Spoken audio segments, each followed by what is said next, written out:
테슬라 투자 소식입니다. 테슬라 자율주행 슈퍼컴퓨터 도조 깜짝 공개. 테슬라가 자율주행 연구개발용으로 직접 만든 슈퍼컴퓨터 도조를 전격 공개했다.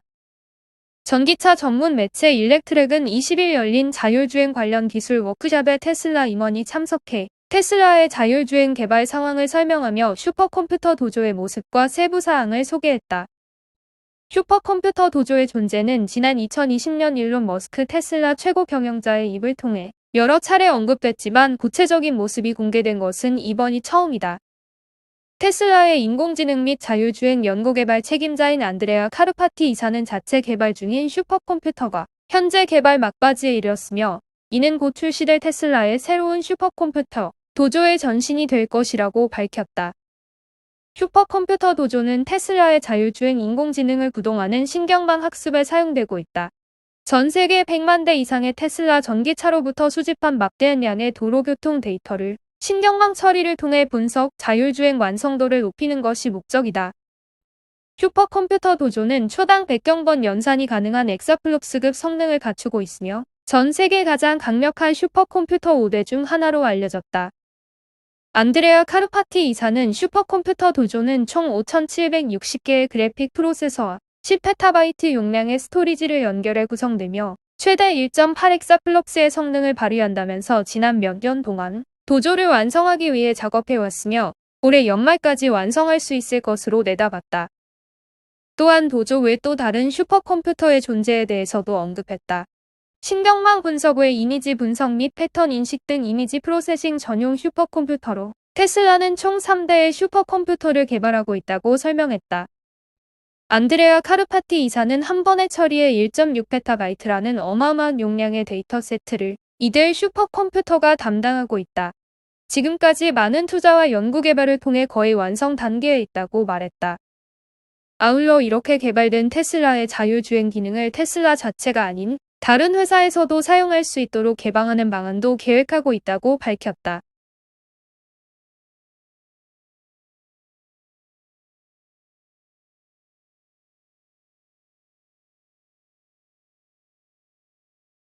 애플 투자 소식입니다.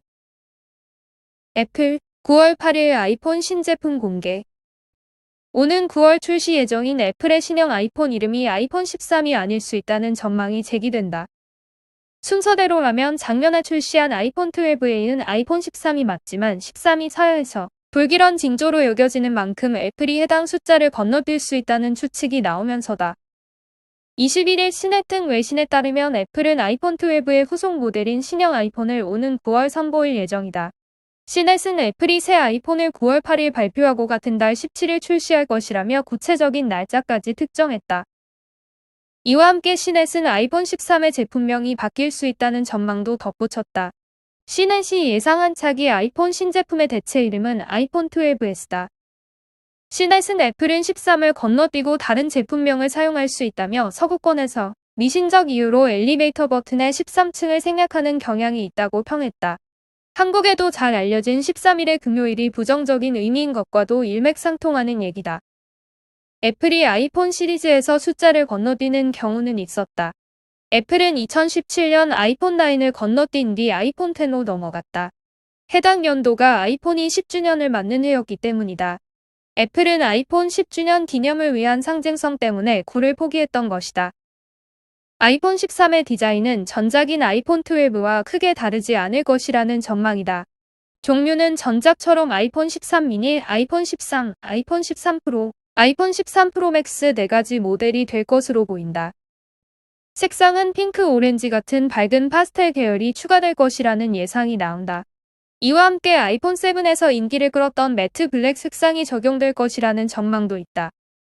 일명 탈모 디자인이라고 불리는 노치는 전작보다 사이즈가 작아질 것으로 보인다. 다만 카메라의 성능 업그레이드로 인해 후면 카메라 부위의 면적이 넓어지거나 두께가 두꺼워질 가능성도 있다. 업계에선 잔망경 망원 렌즈가 추가돼 카메라 줌 기능이 좋아지고 더 큰 조리개가 있는 초광각 렌즈를 탑재해 야간이나 조명이 어두운 상황에서 더 선명한 사진을 찍을 수 있을 것으로 내다봤다.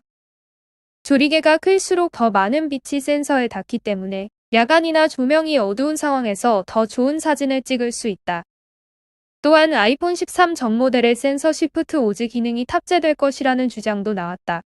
기존에는 최상위 모델인 아이폰 12 프로맥스에만 탑재됐다.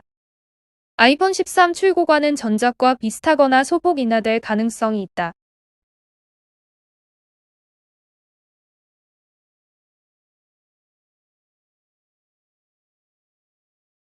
TSMC 투자 소식입니다. TSMC 애플형 3나노 칩 내년 하반기 생산. 대만 TSMC가 애플에 공급할 3나노미터 반도체를 내년 하반기부터 대량 양산한다. 미세 공정에서 초격차를 유지해 파운드리 시장에서 복주 체제를 굳힌다. 21일 업계에 따르면 TSMC는 애플형 3나노 칩을 내년 하반기 대량 생산한다. 3나노 제품은 5나노 대비 성능이 15%, 전력 효율이 30% 향상된다. 아이폰 14에 탑재되는 A 시리즈 칩이 3나노 공정에서 생산될 것으로 점쳐진다. 애플은 TSMC의 매출의 20% 이상을 차지하는 핵심 고객사다. 10나노 이하 미세 공정에서 생산되는 칩셋의 절반 이상을 애플이 독식하고 있다. TSMC는 아이폰 12에 장착된 A14 바이오닉과 PC용 중앙처리 장치 M1 칩을 5나노 공정에서 만들었다. 아이폰 13에 장착되는 A15 바이오닉도 동일 공정에서 생산한다. 애플로부터 매경 M2 칩의 위탁 생산 예약도 받았다. 양사가 3나노까지 협력을 이어가며 파트너십을 강화하는 분위기다. 애플을 업은 TSMC는 첨단 미세 공정에서 우위를 점할 것으로 보인다. TSMC는 최근 온라인으로 열린 기술 심포지엄에서 파운드리 청사진을 발표했다. 올해 3분기부터 4나노 반도체 위험 생산을 시작하고 내년 하반기 대만 타이난시에서 3나노 제품을 대량 양산한다. 연내 본사가 있는 대만 신주 지역의 2나노 반도체 시험 라인도 완공한다. 구매 기술로 분류되는 2나노에 도달하며 고객사들의 주문량은 밀려들고 있다. TSMC는 3나노 제품 주문을 오는 2024년까지 마친 것으로 알려졌다. 애플뿐 아니라 AMD와 엔비디아, 자이링스, 퀄컴, 인텔 등이 고객사 명단에 포함됐다. 시장 조사기관 트렌드포스에 따르면 TSMC는 올해 1분기 129억 200만 달러의 매출을 기록했다. 직전 분기 대비 2% 늘어 전체 시장에서 55%의 점유율을 올렸다.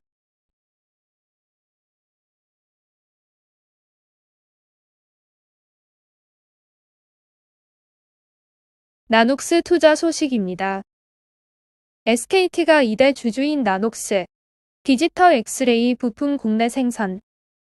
SK텔레콤이 2대 주주인 나스닥 시장 상장사 나녹스가 국내에서 디지털 엑스레이 장비용 반도체 생산에 들어갔다. 나녹스는 운영 중인 청주 공장 내부 모습을 21일 한국경제신문에 처음 공개했다. 이스라엘에 본사를 둔 이 회사는 지난해 8월 나스닥 시장에 상장했다. SK텔레콤, 요즈마그룹코리아, 후지필름, 폭스콘 등의 투자를 받고 있다. 이 회사는 독점적인 디지털 엑스레이 촬영 기술을 보유 중이다.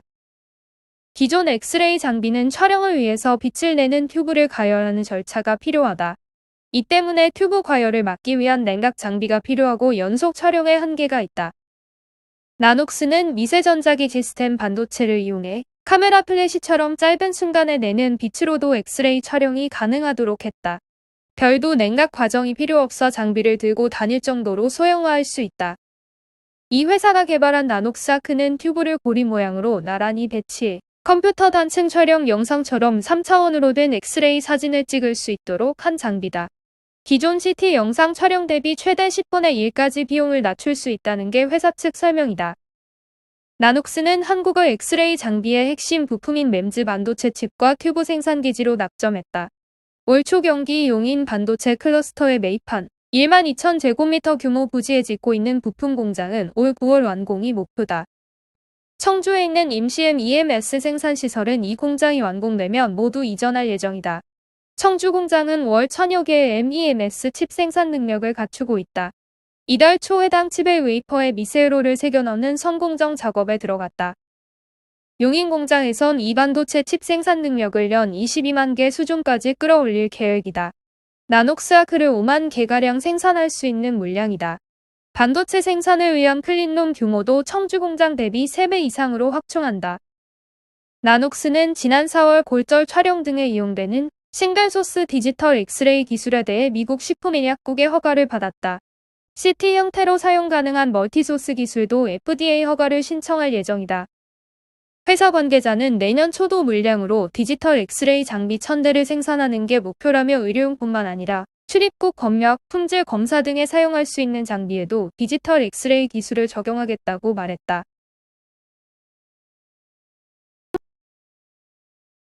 보잉 투자 소식입니다.